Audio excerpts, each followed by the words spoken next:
Hello दोस्तों, आज के वीडियो में हम पढ़ने वाले हैं मापनी के बारे में। तो देखिए, मापनी या पैमाना, तो सबसे पहले इसकी परिभाषा देखते हैं। तो परिभाषा में मानचित्र की दूरी एवं धरातल की दूरी के बीच के अनुपात को मापक कहा जाता है। या हम दूसरे शब्दों में कह सकते हैं कि मानचित्र पर किन्हीं दो बिंदुओं के बीच की दूरी तथा धरातल पर उन्हीं दो स्थानों के बीच की दूरी के अनुपात को मापक कहा जाता है। और मापक की इकाइयों में दो प्रकार की इकाइयां प्रचलित हैं, जिनमें एक होती है मीट्रिक प्रणाली, जो ज्यादातर भारत में प्रचलित है, और एक होती है ब्रिटिश प्रणाली। तो सबसे पहले देखने वाले हैं मीट्रिक प्रणाली। ये बहुत ज्यादा महत्वपूर्ण है। तो हम देखेंगे कि 1 किलोमीटर में हेक्टामीटर, डेकामीटर, मीटर और डेसीमीटर और सेंटीमीटर कितने होते हैं। तो सबसे पहले हम 1 किलोमीटर में ज्ञात करते हैं। तो 1 किलोमीटर में होते हैं 10 हेक्टामीटर होते हैं। 1 किलोमीटर में 10 हेक्टामीटर। और 1 किलोमीटर में 100 डेकामीटर होते हैं। 100 डेकामीटर। और 1 किलोमीटर में 1000 मीटर होते हैं।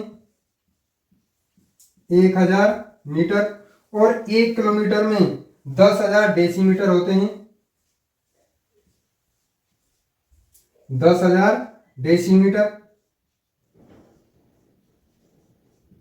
और 1 किलोमीटर में 1,00,000 सेंटीमीटर होते हैं। 1,00,000 सेंटीमीटर। तो इस तरह से हम 1 हेक्टामीटर में निकालेंगे। और 1 हेक्टामीटर में 10 डेकामीटर होते हैं। और 1 हेक्टामीटर में 100 मीटर होते हैं। और 1 हेक्टामीटर में 1,000 डेसीमीटर होते हैं। 1,000 डेसीमीटर। और 1 हेक्टामीटर में 10,000 सेंटीमीटर होते हैं। इसी तरह से 1 डेकामीटर में 10 मीटर और 100 डेसीमीटर और 1,000 सेंटीमीटर होते हैं। 1,000 सेंटीमीटर होते हैं। और 1 मीटर में 10 डेसीमीटर और 100 सेंटीमीटर होते हैं। इसी तरह से 1 डेसीमीटर में 10 सेंटीमीटर और 1 सेंटीमीटर में 10 मिलीमीटर होते हैं। तो ये मापन की मीट्रिक प्रणाली थी, जिसमें kilometre, hectometre, decametre, metre, decimetre और सेंटीमीटर में इकाइयां होती हैं। इनको निकालने का एकदम बिल्कुल आसान तरीका है। जैसे यदि हम 1 किलोमीटर में हेक्टामीटर निकालना है, तो हेक्टामीटर 1 के ऊपर आपको 0 रख देना है, हेक्टामीटर। यदि 1 किलोमीटर में डेकामीटर निकालना है, तो 1 के ऊपर 2 जीरो, यानी 100 डेकामीटर। तो इस तरह से आप इनको आसानी से इकाइयों को निकाल सकते हैं। और इसी तरह से होती है ब्रिटिश प्रणाली। ब्रिटिश प्रणाली में मील, फरलांग, गज या यार्ड या फुट के रूप में इकाइयां होती हैं। तो इनको भी निकालते हैं। तो 1 मील में 8 फरलांग होते हैं।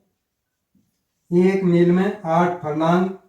और 1 फरलांग में 220 गज होते हैं। और 1 गज में 3 फुट होते हैं। और 1 फुट में 12 इंच होते हैं। इसी तरह से 1 गज में 3 फुट होते हैं। तो 1 गज में इंच निकालने के लिए हम 3 फुट को 12 से गुणा करेंगे, तो यहाँ पर आ जाएगा 36 इंच। यानी 1 गज में 3 फुट और 36 इंच होते हैं। इसी तरह से 1 फरलांग में 220 गज होते हैं। तो इसमें 1 फरलांग में, और हम फुट निकालने के लिए 220 को 3 से गुणा करते हैं, तो यहाँ पर आ जाएगा 660 फुट। और 1 फरलांग में यदि इंच निकालना है, तो 660 फुट को हम 12 से गुणा करते हैं। 660 इंटू 12 बराबर ही आ जाता है वर्चिंग की 72 और वर्चिंग की 72 और 7 79, यह आ जाएंगे 7920 इंच। इसी तरह से एक मील में 8 फर्लांग और 8 फर्लांग में गज निकालने के लिए इसको हम 8 को और 220 से गुणा करेंगे तो यह आ जाता है 1760 गज। और 1760 गज आते हैं और इसमें मील में फुट निकालने के लिए 1760 को हम 3 से गुणा करते हैं जिसमें आ जाएगा 5280 फुट। और इसमें इंच निकालने के लिए 5280 को हम गुणा करेंगे 12 से और यह आता है 63,360 इंच।